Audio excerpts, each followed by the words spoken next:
사람의 글이나 평론을 소개하는 유평 시간입니다. 오늘 유명한 사람은 이영작 박사 오래간만에 소개합니다. 대단하신 분이죠. 제목이요. 에너지 자주 독립을 러시아에 바친 유럽의 회한이라는 글인데 유럽의 얘기가 아니라요. 대한민국의 얘기, 이재명의 얘기도 연결됩니다. 일단 그대로 읽어드립니다. 남북 통일이 되면 기차를 타고 광활한 러시아를 거쳐서 유럽 여행을 갈 수 있고 러시아 동토에서 저렴하게 생산되는 가스 등 각종 에너지를 수입할 수 있을 것이라든지 우리 전기가 부족하면 중국에서 생산되는 전기를 수입할 수 있을 것이라는 좌파 정치인들의 달콤한 말에 속아 허망한 꿈을 한때 꾸었습니다.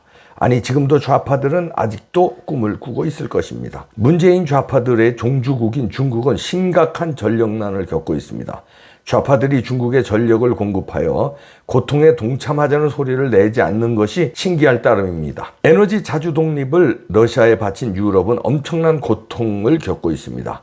아래 기사에 적나라하게 드러나고 있습니다. 독일은 러시아를 믿고 탈원전을 하였고 에너지 위협을 받을 때마다 러시아와 밀착하는 쉬운 정치적 해결을 하였습니다. 그러나 우크라이나 전쟁으로 러시아 가스 공급이 중단되면서 견디기 어려운 에너지 금단 현상에 커다란 대가를 치르고 있습니다.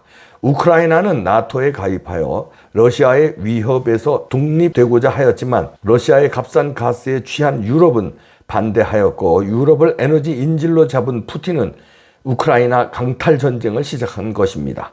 메르켈을 비롯한 유럽 지도자들의 근시안적이고 어리석은 결정으로 유럽 전체를 위기로 몰아넣는 결과를 만들어낸 것입니다. 우리가 배울 교훈이 대단히 크다고 생각합니다. 중국을 상전으로 모시고 에너지 자주 독립을 중국에 바치는 궁리만 하는 좌파들이 정권을 잡으면 안 되는 또 다른 이유가 되겠습니다. 이재명이 집권하게 되면 대한민국을 중국과 러시아와 북한에 바치려고 몸부림칠 것입니다. 보수 우파가 모두 단결하여 대한민국을 이재명으로부터 지키면 대한민국을 중국, 러시아, 북한에서 지키게 될 것입니다. 이렇게 이영작 박사 글인데요. 에너지 안보 엄청나게 중요한 겁니다. 좌파들이요 자꾸 탈원전을 하고 이런 게 말은 이제 환경 이런 거 얘기하잖아요. 근데 모순이 원전이 환경에 제일 적합한 에너지라는 거 아닙니까? 그런데 이자들은 이율배반적으로 마치 원전은 뭐 사고가 나면 사고야 나면 다 그러면 비행기도 사고 났었잖아요. 그럼 비행기 다 없애버려야지. 기차도 사고 났었잖아요. 기차 다 없애버려야지. 자동차 사고 하루에도 몇백 건씩 날 거 아닙니까? 사망자도 많이 나오고. 그럼 자동차 다 없애야지. 탈원전 사고 체르노빌에서 난 거 가지고서 울고 먹으면서 위험하다고 하면서 탈원전한 게 왜 그런 줄 아십니까? 아시죠 여러분들도? 원전이 위험해서가 아니라 원전이 환경에 친환경적이 아니라서가 아니라 다 알고 있어요. 원전은 안전하고 안전을 또 보강하면 되고 친환경적인 거 다 알고 있는데 왜 그랬을까요? 중국에 의존하기 위해서입니다. 에너지를. 중국의 나라를 갖다 바치기 위해서입니다. 중국의 로비 자금을 먹었는지 중국에 매수당했는지 그거는 제가 알 수 없어요. 그러나 좌파 정치인들이 중국에 의존하는 정책을 많이 핍니다. 근데 이걸 대놓고 에너지를 중국에 의존합시다 하면은 매국노 소리 들으니까 친환경 그 다음에 원전은 위험하니까 탈원전하고 재생에너지로 해야 된다. 이게 다 목적이 있는 겁니다. 재생에너지요? 다 그것도 중국에 의존하는 겁니다. 재생에너지 하려면 태양광, 풍력발전이잖아요. 그 핵심 부품이라든가 이건 중국에서 다 들여와요. 그러니까 결국은 중국에 의존하는 거거든요. 우리 전기가 부족하면 중국에서 사오면 되지 않냐. 이렇게 대놓고 얘기한 사람들도 있어요. 좌파들이 정치인들이 그렇게 대놓고 얘기합니다. 그런데 여기서 이영작 박사가 마지막 무렵에 이재명이 집권하게 되면 대한민국을 중국과 러시아와 북한에 바치려고 몸부림칠 것이다. 에너지 자주 독립이 필요한데 에너지를 중국에 의존할 것이다. 이재명이 집권하면은요. 그런데 이재명이가 지금 야당 대표가 됐습니다. 대표가 되자마자 오늘 됐는데요. 이건 이제 저녁에 방송하니까 이게 방송 나가려면 이제 뭐 어저께가 되겠죠. 대뜸하는 얘기가 영수회담 열자고 그래요. 윤석열 대통령 만나자고 그러는 거죠. 그러면서 한다는 말이요. 독주할 때는 맞서겠다 이러고 강하게 내뱉었습니다. 자기가 수사 들어오는 거를 막고 윤석열 대통령하고 맞짱 뜨면서 윤석열 대통령하고 딜을 칠 생각인 모양인데 그러지 않으면 내가 협조 안 해주겠다. 그 대신 내 수사 거둬라. 뭐 이런 딜을 칠 생각인 모양인데 윤석열 대통령한테는 씨알이 안 맥힐 겁니다. 만약에 그런 딜을 만약 윤석열 대통령이 이재명에 속아서 만약에 한다고 해도 한동훈이 가만 안 둘 거예요. 택도 없는 소리인데 그런 식으로 지금 이재명이가 당대표 되자마자 나온 거예요. 영수회담하자. 그 다음에 독주에 맞서겠다. 그러면서 강한 야당이 되겠다. 이렇게 나오는 거는 자기 수사를 하면은 세게 나가겠다.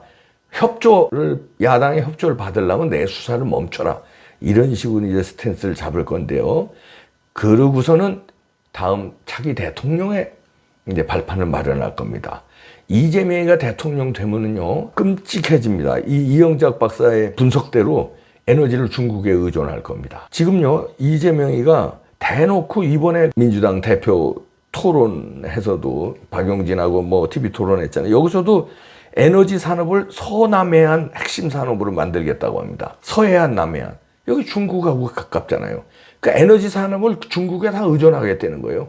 그리고요, 이재명이는 그전부터 중국하고 굉장히 밀착된 행보를 많이 보였습니다. 여러 가지 사드 문제도 그렇고요. 에너지 문제도 그렇고요. 그 다음에 신재생 에너지를 공공연하게 얘기합니다. 신재생 에너지. 그러니까 다시 이재명이가 잡고 나면 탈원전에서 신재생 에너지 해서 중국에 의존하겠다는 거거든요. 그럼 에너지를 중국에 의존하면 지금 유럽이 에너지 러시아에 의존하다가 지금 개박살 난 것처럼 우리나라도 개박살 난다는 거예요. 근데 왜 정치인들은 그러냐? 개박살이 나야 자기네들이 유리하다는 거예요. 그래야 중국의 속국이 되고, 속국이라는 게 옛날처럼 속국이 아니라 의존하는 나라. 중국에 의존하는 나라. 그래야 공산주의에 의존하는 나라. 우리나라도 공산주의로 만들고, 그리고 북한과의 고려연방제로 가서 중국에 의존하는 나라, 미국과는 멀리하는 나라. 다시 말해서 자유민주주의와는 멀리하고 사회주의 공산주의하고 가까워진 나라. 그러려면은 중국에 의존해야 된다. 이게 그 사람들의 총체적인 그림입니다. 그대로 밀고 나가는 거거든요. 그러니까 에너지 산업도 서해안, 남해안을 중심으로 하겠다고 대놓고 얘기하잖아요. 그 서해안은 중국, 남해안도 중국하고 가깝게 하겠다는 거고요. 신재생 에너지도 중국에 의존하겠다는 겁니다.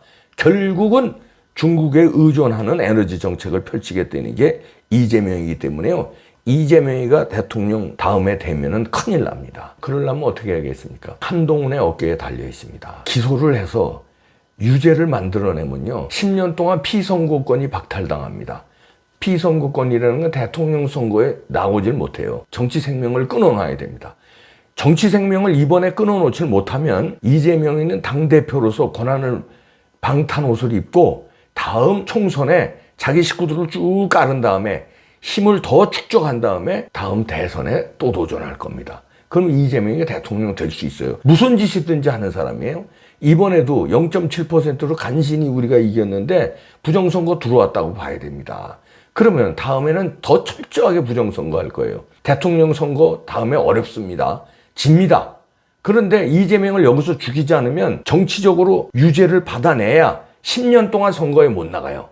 그러면 정치 생명 끝나는 거거든요. 이재명을 정치 생명 끝내지 않으면 우리나라가 굉장히 위험해집니다. 자, 당대표가 돼가지고 지금 됐죠? 이러고서는 무소불위의 야당 권력을 가지고 여당하고 맞짱 뜨고 대통령실하고 맞짱 뜰 겁니다. 독하게 나올 겁니다. 그런데 여기서 유죄 판결을 못 받아낸다. 그럼 2년 후에 총선에서 이재명 빠들을 쫙 깔아놓을 거 공천으로. 그러면 의회 완전히 장악할 겁니다. 그리고 부정선거 또 들어가죠? 그래서 또 뭐 180석 가까운 민주당을 이재명 빠들로 쫙 깔아놓을 겁니다. 그러면 더 막강한 힘으로 대통령 다음에 된다고 봐야 돼요. 부정선거에서. 대통령 됩니다, 다음에. 이번이 마지막 찬스예요. 이재명을 제거할 마지막 찬스입니다. 이번에 어물어물 뭐 기소를 못 치고 이재명이 죄를 잡아넣지 못한 부분 뭐 어물쩍 뭐 김혜경 정도만 뭐 이렇게 하고 뭐 어물어한 이재명을 살려뒀다가는 총선 이기고 부정선거로 대통령 돼서 우리나라를 중국에 완전히 의존하는 나라, 북한과의 고려연방제로 가는 나라, 위험한 나라가 됩니다. 이재명은 한다면 한다니까요. 이재명이 어떤 놈인지 다 알잖아요. 무서운 일을 저지릅니다. 눈 하나 까딱 안 하고 저지를 겁니다. 와, 우리가 반대하고 국민이 반대. 국민 반대 눈 하나 까딱 할 사람이 이 사람이 천만에요. 정권 잡으면요 끝나는 겁니다. 이번에 하나님이 도우셔서 0.7%를 이겼는데 다음에는 하나님이 못 도와줄 수 있습니다. 왜냐하면 내가 그렇게 도와줬는데 왜 못 지키냐. 하늘도 스스로 돕는 자를 돕는다고 그러잖아요. 그러면 니네들이 지켰어야 되지 않냐. 왜 범법자 하나를 처리를 못해? 그 정도 용기가 없어? 그 정도 법치를 지킬 의지가 없어? 그럼 내가 어떻게 또 도와주냐. 거기는 부정선거 해가지고 또 이제 끝나는 거예요. 이재명이 대통령 되는 순간 대한민국은 끝난다고 생각하면 됩니다. 에너지 중국에 의존하죠. 중국의 로비를 받았는지 무슨 매수를 당했는지 우리가 어떻게 합니까? 몰라요. 저는 중국 미녀 스파이 방송했다가 오히려 고소를 당하고 그러는데요. 우리나라에서 제일 비싼 로펌을 사더라고요. 그 미녀 스파이가. 인민망의 대표인데 제가 의혹을 제기했죠. 제일 비싼 로펌을 뭐 돈 어마어마하게 돈 주고 샀겠죠. 그 로펌에서 저를 고소를 해요. 그럼 경찰, 검찰이 저를 수사해요. 미녀 스파이를 수사해야 될 거 아닙니까? 근데 돈을 왕창 먹은 수주를 받은 그 로펌에서 고소를 하니까 경찰서도 할 수 없이 이봉규 조사해야 돼요. 검찰도 할 수 없이 이봉규 조사하고. 제가 조사받았어요. 재판만 남겨놓고 있습니다. 또. 이런 나라예요. 그 마수가 그 중국의 어마어마한 자금으로 로비하는데 민주당에도 여러 의원들한테 마수가 뻗쳤다고 봅니다. 저는. 이재명한테는 안 뻗쳤을까요? 글쎄 그럴까요? 뭐 확증은 없지만 제가 이렇게 추측을 하는데 그러니까 에너지 정책도 서해안 남해안 중심으로 하고 신재생 에너지 또 나오고 이러는 겁니다. 아니 당대표 토론에서 나오잖아요. 그저께 당대표 TV 토론에서. 그건 뭡니까? 대놓고 얘기하는 거예요. 위험해집니다. 다른 것도 다른 거지만요. 에너지만 봐더라도 우리가 이재명이 되면 상당히 어려워진다. 막아야 되는데 막으려면 한동훈 이상민 장관이 이번에 반드시 기소해서 유죄를 이끌어내야 됩니다. 그렇지 않으면 대한민국은 망합니다. 절체절명이에요.